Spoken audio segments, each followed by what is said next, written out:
Hi everyone, welcome to my channel. Morten Aastad here, and welcome to another edition of what? So, no fourth album then?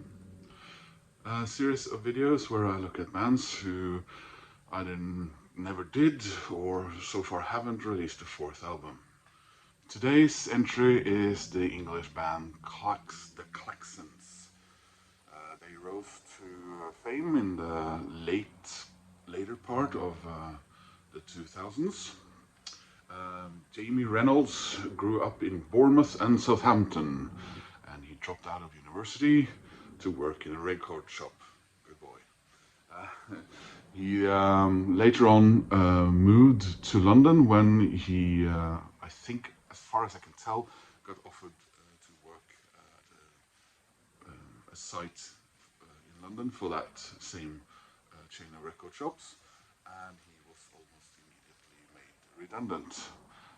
Through a girlfriend of Reynolds, he met Simon Taylor Davis and James Wrighton, both from Stratford upon Avon, and they must have had some things in common, and became friends. And I suppose it's not really, I can't see any clear explanation as to when music enters the picture, but as far as I can tell, James taught Simon to play guitar, and with the Reynolds redundancy money, they purchased the studio kit, and this was in 2005. They called themselves Klaxons, parentheses, not centaurs, inspired by Filippo Tommaso Marietti's futurism text, the Futuris Manifesto. Apparently they then later dropped the parentheses part. They also, after a stint with some other person who was playing drums for them, I think they recorded something with him, but he was replaced with the permanent drummer Stefan Halperin. That sounds Swedish to me. An odd drummer, I would say, because he doesn't appear to be playing a lot on their recordings. In fact, it says that the producer at several stages plays on most tracks, and also he does not apparently does not appear in their videos, apart from a brief glance somewhere. And I was a bit surprised when I read that they had a fourth member, because I remember seeing all their sort of publicity photos and so on. They just seem to be a trio. Their first single, Gravity's Rainbow, was pressed in 500 copies, and their second single, Atlantis to Inner Zone, it got coverage in NME magazine, and things started rolling.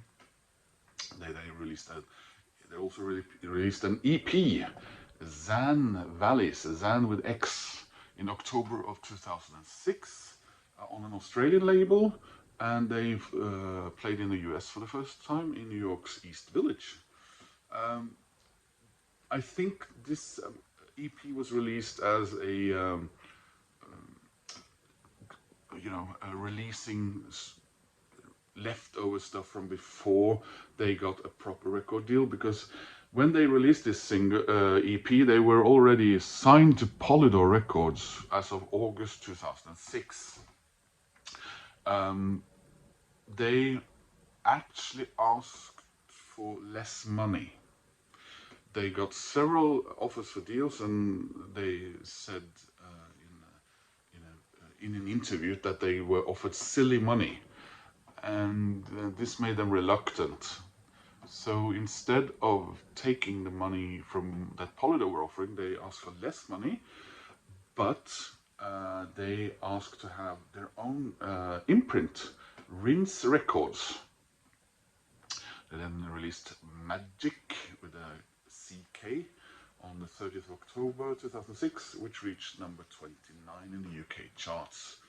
After this, they played live at Reading and Leeds festivals, and this is where fans started shouting Klaxons and branding glow sticks. And this is how Jamie Reynolds then coined the phrase that the band was Nu-rave. The first proper single from the new album, Golden Scans, with a K again, seems to be a recurring theme, was released in January of 2007, came in at number 16 and reached number 7 in the UK charts. And then we have their debut album, which entered the UK charts at number 2, released on 29th of January 2007. And here we have the album, Myths of the Near Future. This is the Klaxons debut album. Remember when all sort of Universal's CDs, especially from the UK, had this? Here we have, let's see, focus on that.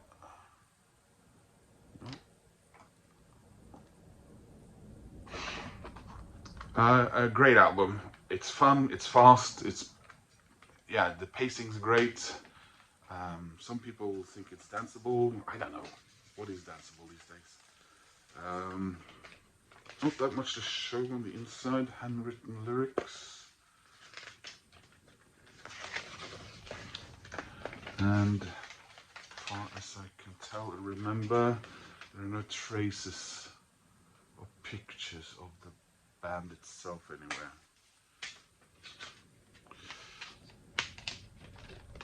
What's the CD?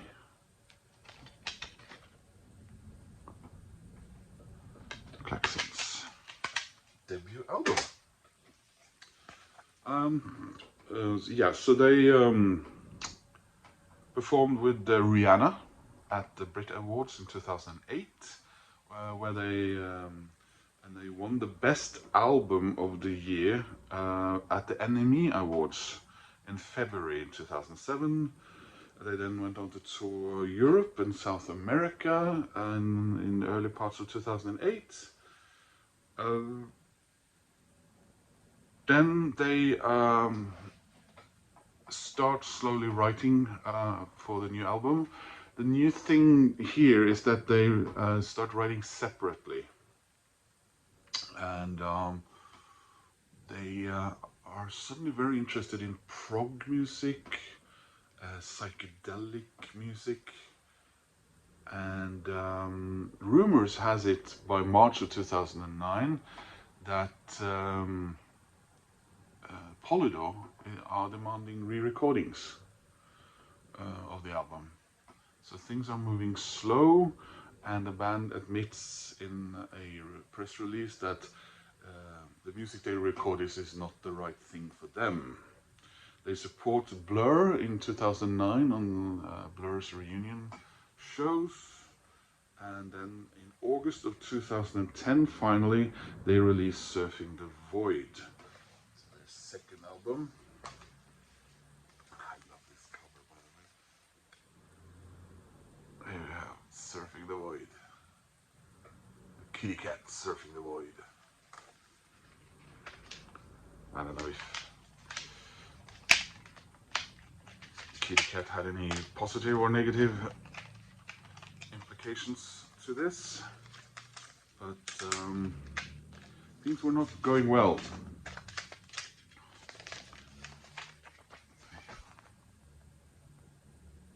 I needed to see the members of the band.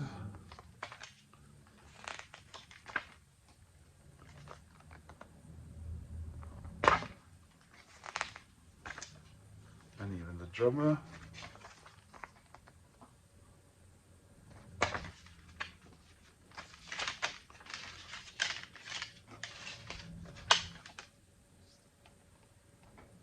Oh, sorry.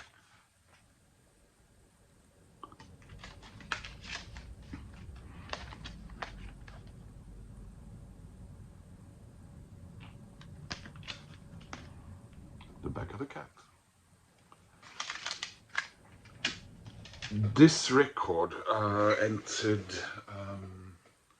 the UK charts at number 10.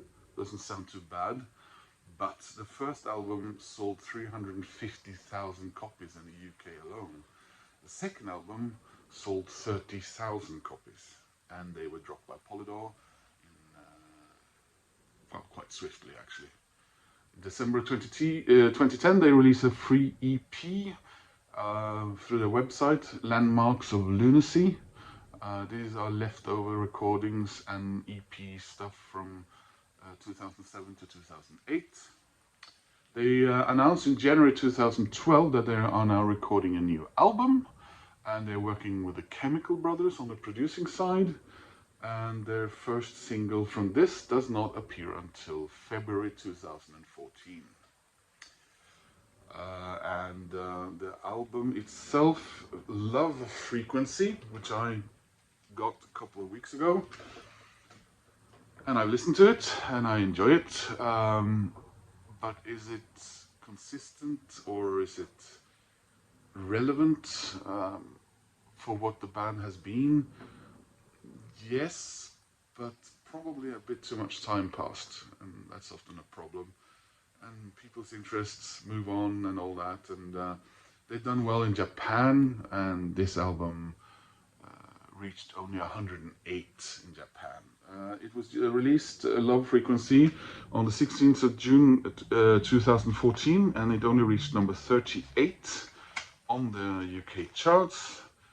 And they went on to tour Europe, Japan, and South America, stating that this would be their last headline tour. And after this, nothing was heard from the band until 2022, when Jamie was asked in an interview if they would reform and get back together, and he said no.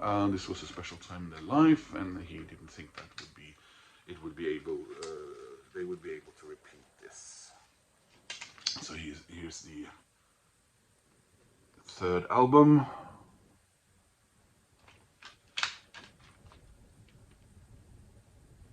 And it came like this. I bought it used from Discogs.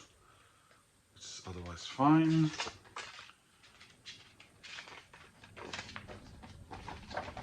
There's the song list.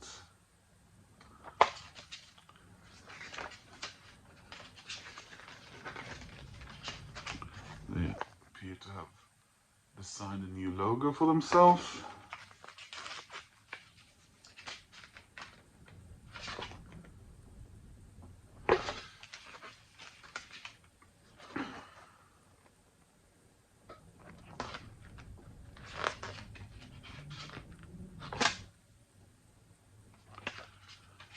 And that's, as they say, is all she wrote. I remember them quite vividly at the beginning. They were sort of all over the place, and I really like this band. Hard to pinpoint, quite fast-paced, fun. Good musicianship, definitely worth checking them out in hindsight, as it were. Described as acid, rave, and sci-fi punk rock, and they also refer to themselves as psychedelia rock and just indie rock, I suppose. So that was a quick look at Klaxons, a band that only gave us 3 records, and another one in my series about bands like that.